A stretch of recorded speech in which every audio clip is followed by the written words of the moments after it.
Today, we're sharing an extraordinary story of transformation and faith. Sarah Morera experienced something life-changing during a near-death encounter, and she's here to tell us about it.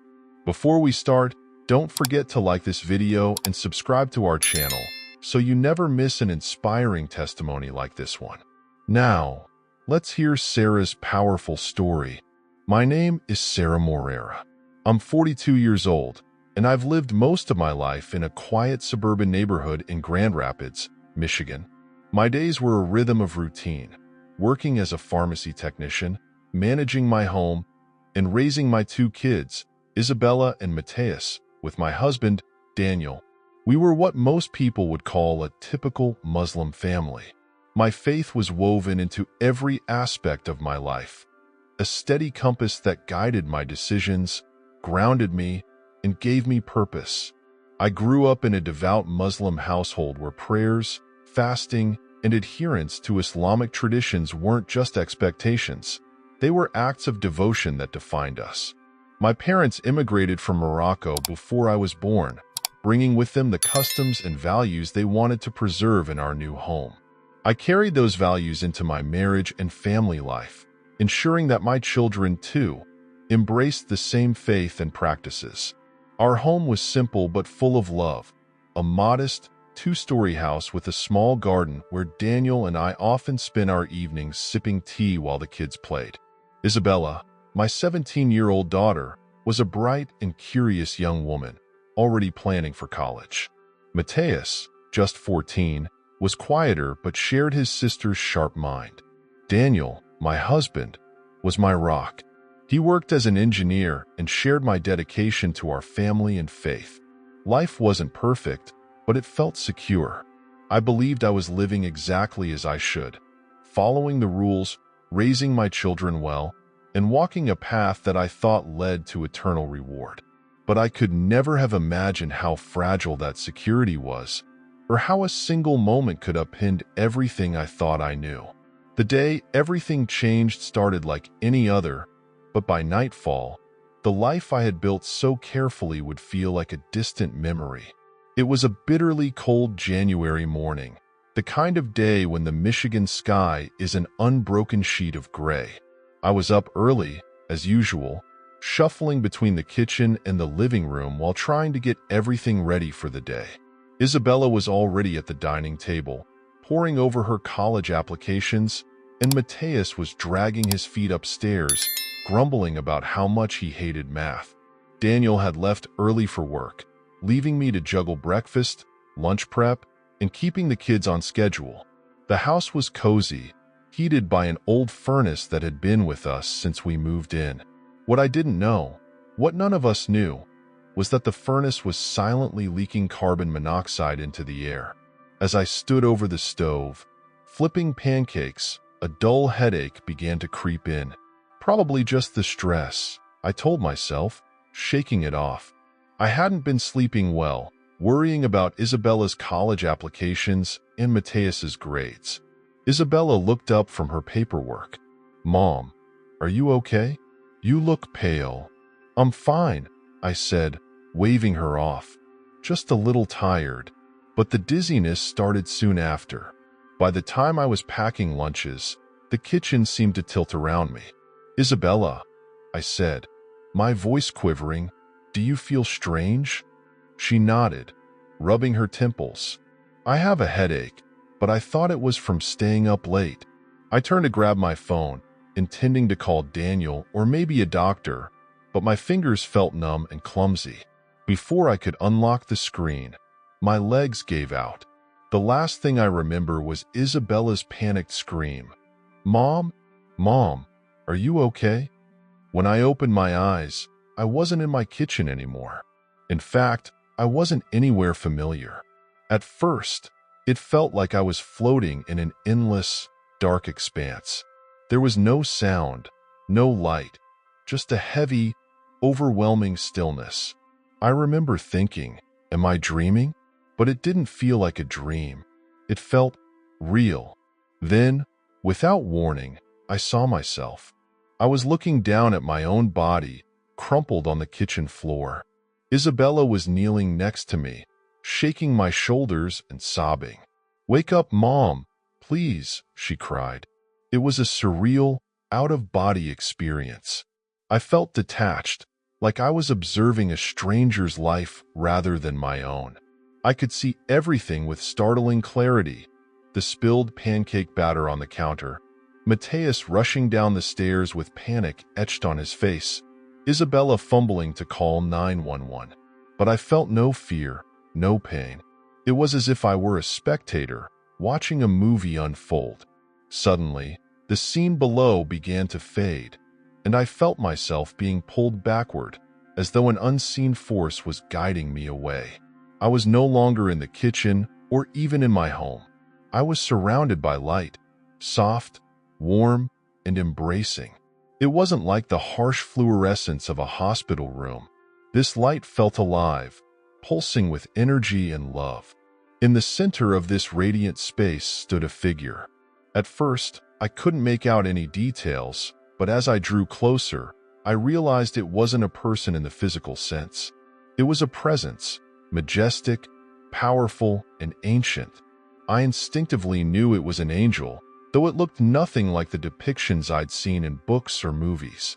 The angel didn't speak with words. Instead, it communicated directly into my mind, filling me with images, sensations, and an understanding that transcended language. "You have lived faithfully, but you have not yet understood the truth," it said, not with judgment, but with compassion. I was flooded with visions of my life, my choices, and the ripple effects of every action I had ever taken. Moments I had forgotten were brought to the surface, and I saw how my devotion to my faith had shaped not only me but everyone around me. Some choices shone brightly, while others cast long, dark shadows. The angel continued, "Your journey is not yet over. There is more you must see." And with that, I was pulled into an even deeper realm of understanding. As I moved deeper into this realm, the warmth of the light surrounded me, but it also carried an intensity one hadn't felt before. It wasn't just comforting. It was purifying, as if every part of me, my thoughts, my fears, my beliefs, was being laid bare. I had no way to hide, even from myself. The angel guided me through scenes that unfolded like chapters in a book. Each one was vivid, more real than anything I had ever experienced in my waking life. First, I was shown my faith. I saw myself praying, fasting during Ramadan, attending the mosque with my family. These moments, which I had always believed were acts of devotion, were now reframed. They weren't dismissed as meaningless, but I began to understand that they were incomplete. The angel revealed the ripple effects of my actions, not just the good, but the unintended consequences. I saw moments where I had encouraged friends and family to follow stricter religious practices, thinking I was guiding them toward righteousness. Yet, in some cases, those very acts had pushed people away from a deeper understanding of love and truth. It was humbling, and for the first time, I questioned the foundation of my beliefs. Then came the most profound vision. I was standing in a vast expanse, surrounded by countless souls. Some were moving upward, drawn toward a light that radiated unimaginable beauty and peace. Others were drifting downward into a heavy, oppressive darkness. My heart ached as I recognized faces among them. Friends, community members, even leaders from my mosque. I turned to the angel, my thoughts racing. Why? Why are some ascending while others are descending? They were good people, devout people. The angel's response resonated within me. Goodness alone is not the path. Truth must be embraced, and choices must align with that truth. It was then that I saw him. In the light, a figure emerged, Emmanuel. The presence of Jesus Christ was unlike anything I had imagined. He was not just a prophet, not just a teacher. He was the embodiment of love, truth, and divinity. My entire understanding of who he was began to unravel. The teachings I had followed, the beliefs I had defended so fiercely, felt incomplete and clouded. In that moment, I understood the Trinity, not as three separate gods, but as one God in perfect unity. It was like seeing a color I had never known existed, something indescribable yet profoundly true. Tears streamed down my face, not of sorrow, but of awe and release. I had been blind to this truth for so long, and now it stood before me, undeniable. The angel spoke again. Your journey is not over. You must return to share what you have seen. I wanted to protest, to stay in this place of peace and revelation, but the angel's command was firm. There are souls waiting to hear this truth. You have been chosen to deliver it. And just like that, the light began to fade, and I felt myself being pulled back. The transition back was anything but gentle. It felt like being yanked out of a warm, serene ocean and thrust into a chaotic storm. My body was heavy, aching, and unfamiliar, as if it were something I hadn't inhabited for a long time. My chest burned, and my throat was raw from the breathing tube the paramedics had used. My first sensation was the cold, sterile brightness of hospital lights, and the first voice I heard was Daniel's. "Sarah, you're awake." His voice cracked, filled with a mixture of relief and disbelief. He gripped my hand tightly, his calloused fingers trembling. "You scared us. You've been unconscious for hours." I tried to speak, but my voice came out in a raspy whisper. "The kids." Panic gripped me. The last memory I had was of Isabella screaming and Mateus rushing to my side. "They're fine," Daniel reassured me quickly. "Isabella called 911 in time. The paramedics found you all just before." His voice trailed off, and I could see the tears he was holding back. "Sarah, you were gone. Your heart stopped for over 4 minutes." His words hit me like a punch. For minutes. I hadn't just lost consciousness, I had died. My mind raced as the memories of what I had experienced flooded back. The angel, the light, the truths I had been shown. It all felt so real, more real than the hospital room I now found myself in. "I saw something," I croaked, my throat still hoarse. "I need to tell you." "Not now," Daniel interrupted gently but firmly. "The doctor said you need rest. Whatever it is, we'll talk about it later." But I couldn't rest. How could I, after what I'd seen? I closed my eyes, but the images wouldn't stop. The angel's presence, the souls ascending and descending, and above all, the overwhelming light of Christ. A sense of urgency filled me. I needed to share what I had learned, but deep down, I knew it wouldn't be easy. When the doctors came in, they called my survival a miracle. "Most people don't make it after that level of carbon monoxide exposure," one of them said. "You're incredibly lucky." But I knew better. It wasn't luck. It was a calling. Later that evening, Daniel sat by my bedside, holding my hand as the kids entered the room. Isabella's eyes were red from crying, and Mateus avoided my gaze, clearly shaken. "We thought we lost you, Mom," Isabella said softly, her voice breaking.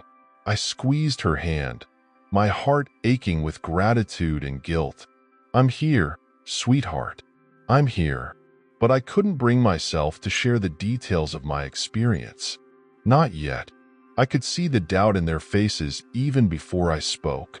For now, I kept it to myself, though the weight of it felt unbearable. It was late the next evening when I decided I couldn't keep what I'd experienced to myself any longer. The hospital was quieter, with only the soft hum of machines and the distant chatter of nurses in the hallway. Daniel was seated next to me, scrolling through his phone. He looked exhausted, his face etched with lines of worry that hadn't been there before. "Daniel," I began, my voice trembling. He looked up, concern flashing in his eyes. "What is it? Are you feeling okay? Do I need to call the nurse?" "No," I said, shaking my head. "I'm fine, physically, but there's something I need to tell you. Something important." He set his phone down and leaned forward, giving me his full attention. "What is it?" I hesitated, unsure of where to begin. How could I explain something so profound, so beyond the realm of what we had always believed? Finally, I took a deep breath and said, "While I was unconscious, I wasn't gone. I was somewhere else." Daniel frowned, clearly confused. "What do you mean?" "I mean, I saw things, Daniel. I was outside of my body. I saw the kids calling for help, the paramedics working on me. And then I was taken somewhere, a place of light, of warmth. I met an angel." He blinked, his expression shifting from concern to disbelief. "Sarah, you were unconscious. The doctors said the lack of oxygen might cause confusion or hallucinations. It's normal, no?" My voice rose, surprising both of us. "It wasn't a hallucination. It was real, Daniel. More real than anything I've ever experienced." He stared at me, searching my face for some sign of clarity. "And what exactly did this angel tell you?" I hesitated again, knowing this was the point of no return. "That we've been wrong," I said finally. "About everything. About God, about what happens after death. I saw Jesus, Daniel, not as a prophet, but as God himself." His face hardened, his jaw tightening. "Jesus? Sarah, do you even hear yourself? You've been a Muslim your whole life. We've built our family on these beliefs. And now you're saying what? That it's all a lie." Tears filled my eyes, both from the pain of his words and the weight of what I had to say. "I'm not saying everything was a lie, but I was shown the truth, Daniel. The truth about salvation, about eternity. And it's not what we thought." He stood abruptly, running a hand through his hair. "You're not well. You've been through a trauma. Let's not jump to conclusions." "I'm not jumping to conclusions," I shouted, the desperation in my voice cutting through the air. "I was dead, Daniel, and I was brought back for a reason. I have to share this." He looked at me, his eyes filled with a mixture of anger and sadness. "We'll talk about this when you're better," he said finally, before leaving the room. As the door closed behind him, I felt the weight of isolation settle over me. My husband didn't believe me. I couldn't yet bring myself to tell the kids, and I knew that if Daniel reacted this way, the rest of my community would be even less forgiving.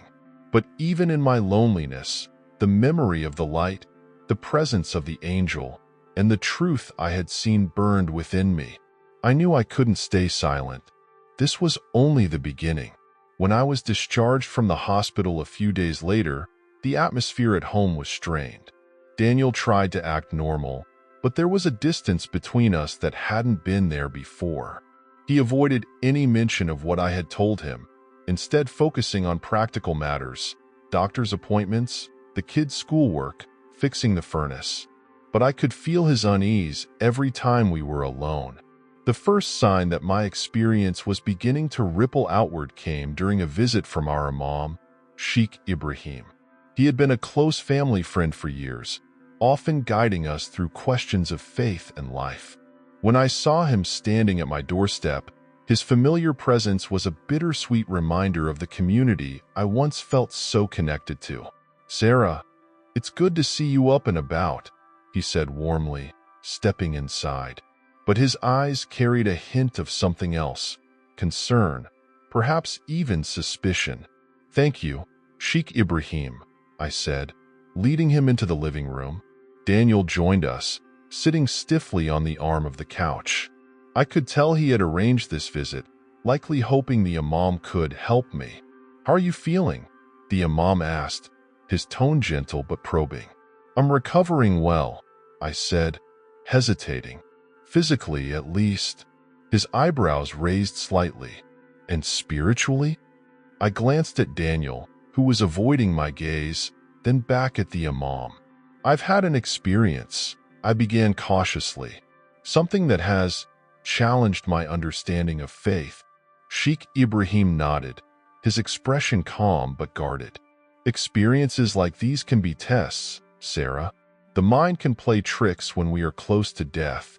This wasn't a trick, I said firmly. I saw things, felt things that were more real than anything I've ever known. I encountered an angel, Sheik, and I was shown the truth about God, about salvation. His face remained neutral, but I saw the slight shift in his posture. The truth? And what truth is this? I hesitated, knowing my next words would change everything. That Jesus Christ is God, not just a prophet, but the way to salvation. The silence that followed was suffocating. Daniel stiffened, his fists clenching. The imam's calm demeanor faltered, replaced by something colder.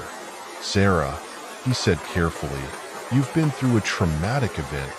It's natural to feel confusion, to question things. But what you're saying goes against everything we know to be true." "It doesn't feel like confusion," I replied, my voice trembling but resolute. "It feels like clarity, like I was blind and now I see."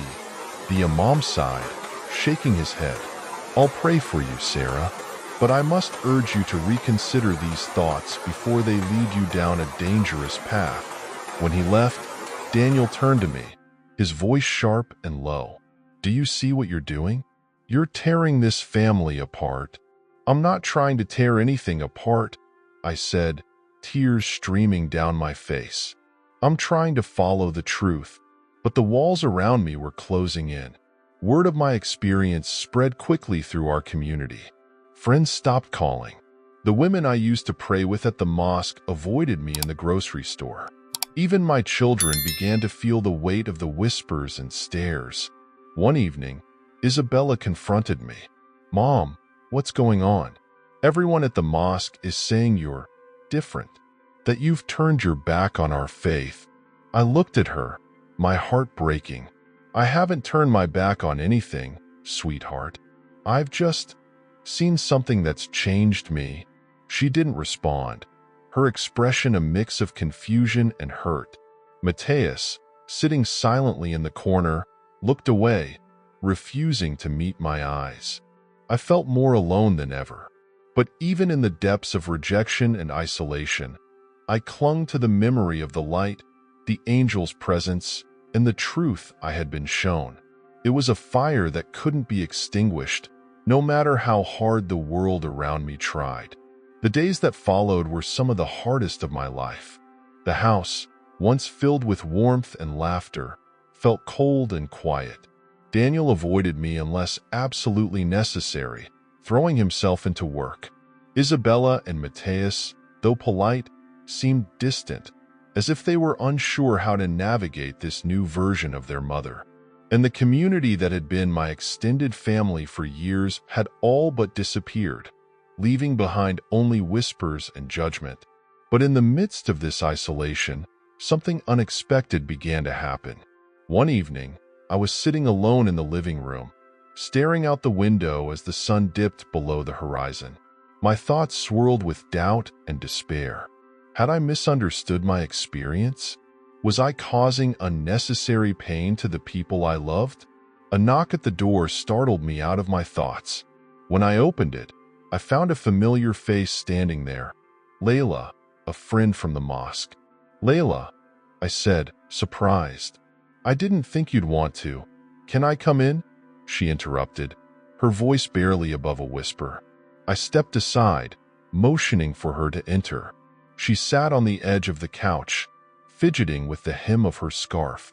"Sarah," she began hesitantly, "I've heard what people are saying about you, about your experience."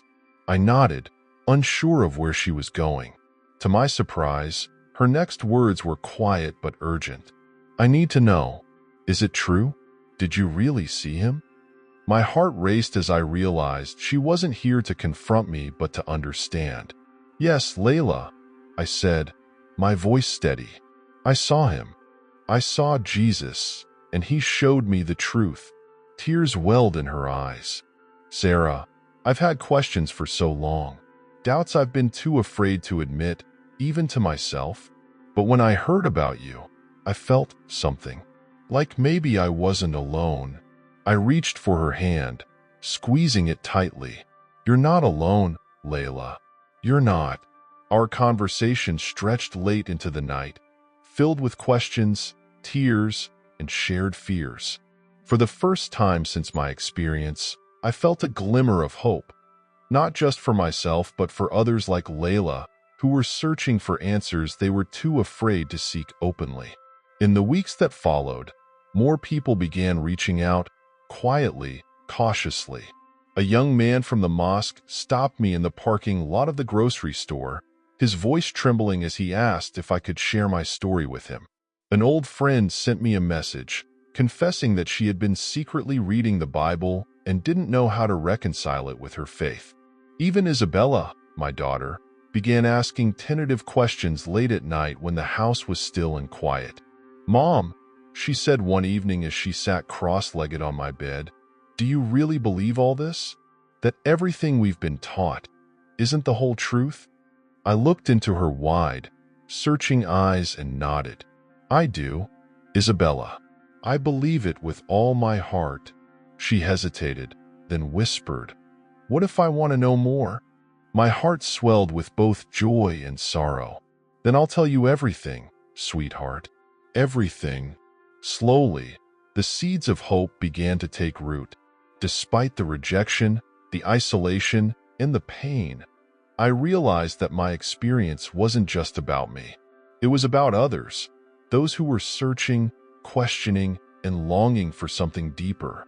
And for the first time since that fateful day, I felt a sense of purpose that couldn't be shaken. As word of my story spread, the reactions from the community grew more intense. While some, like Layla, approached me with curiosity and even a quiet longing to understand, others responded with anger and condemnation. The Imam, Sheikh Ibrahim, gave a sermon condemning deviations from the faith, though he never mentioned me by name. It wasn't necessary.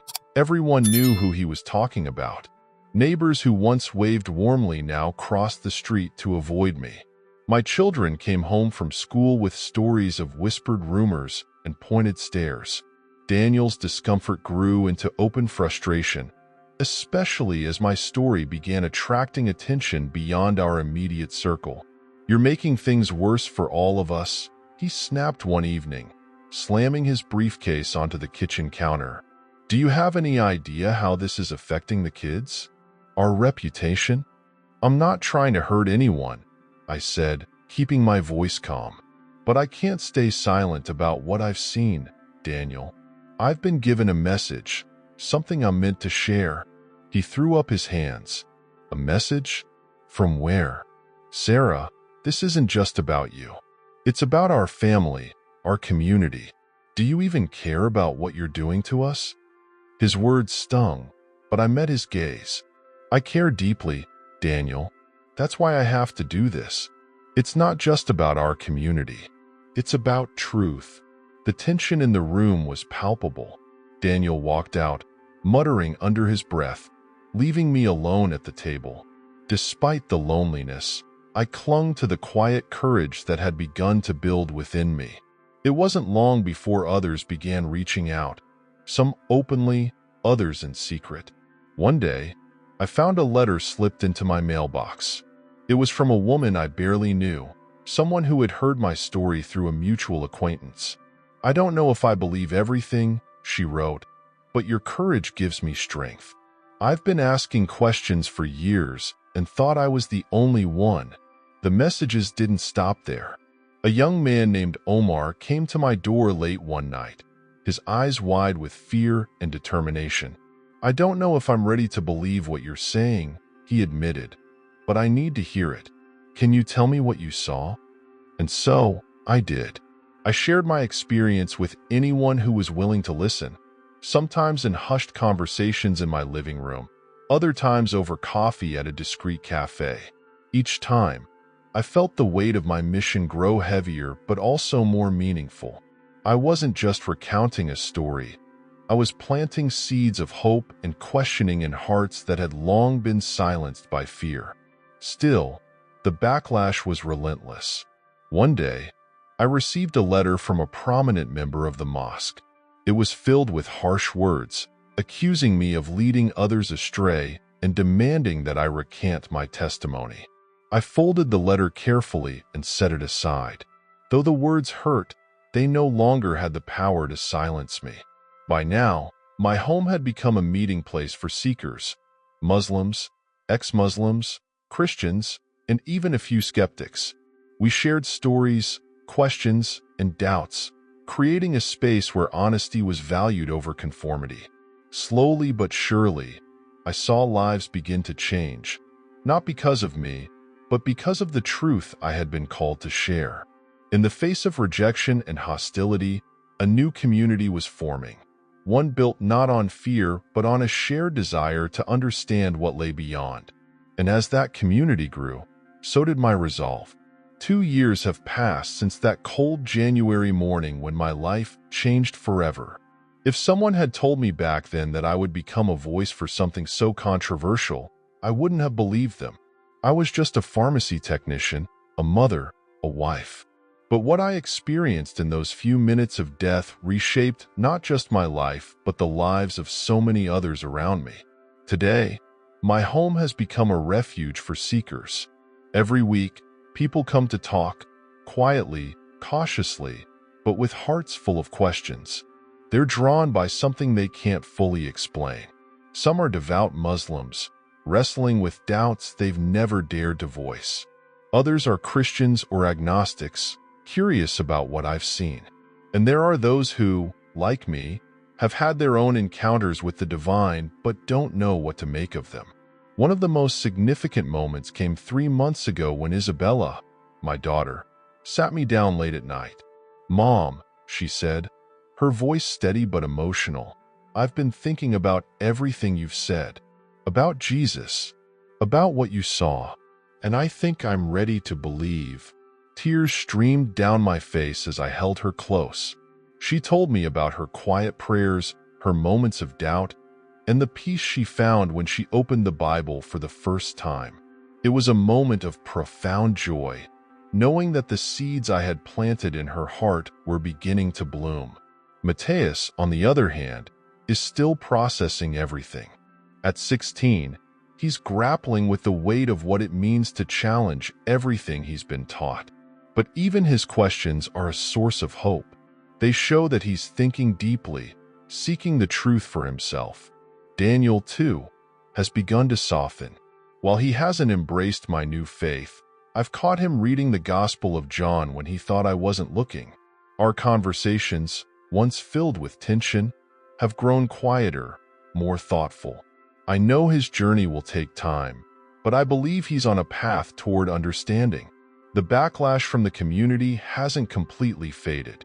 I still receive the occasional angry message or harsh words from old friends, but I've learned to let go of the need for their approval.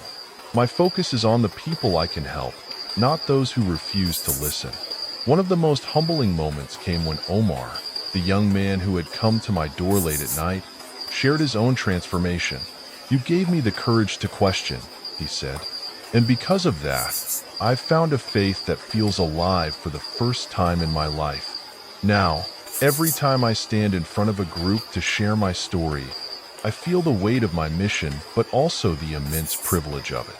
I know my words won't convince everyone, but if even one soul finds the truth because of my testimony, then every rejection, every struggle, every loss will have been worth it. This is my new mission: to live as a witness to the truth I was shown, to help others see the light I saw, and to offer hope to those who feel trapped by fear and doubt.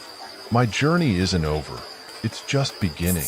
And with every story I share, every heart I touch, I feel closer to the divine purpose that was revealed to me in those brief but eternal moments of death. The Sarah Morera who once lived for routine and tradition is gone. In her place stands someone who has been remade by grace, by truth, and by love. And I wouldn't trade this new life for anything. Leave your like, subscribe to the channel, turn on the notification bell, and watch this next story. It's incredibly moving.